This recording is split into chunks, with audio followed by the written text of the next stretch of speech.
ذكرت تقرير صحفية اليوم الأحد أن نادي ليفربول الإنجليزي يجري محادثات حاليا مع نادي باريس سان جيرمان بشأن ضم نجم الفريق كيليان مبابي،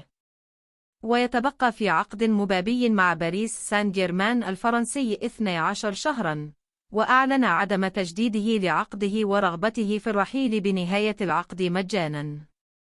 ووفقا لصحيفة ذا ميرور، طلب ليفربول ضم مبابي على سبيل الإعارة لمدة موسم بمبلغ مالي ضخم، ويفكر باريس سان جيرمان في بيع مبابي هذا الصيف للاستفادة منه وحتى لا يرحل مجانا الموسم المقبل.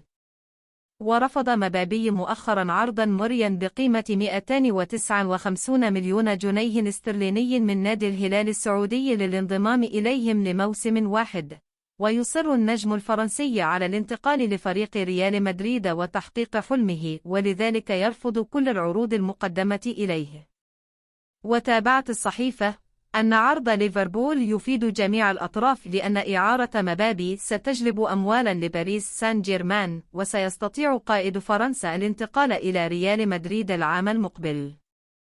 وكان مبابي يقترب من الانتقال إلى ليفربول قبل حسم قراره بالانضمام إلى باريس سان جيرمان في 2018، وقال لصحيفة التلجراف: العام الماضي تحدثنا قليلا إلى ليفربول لأنه النادي المفضل لأمي، هي تحب ليفربول.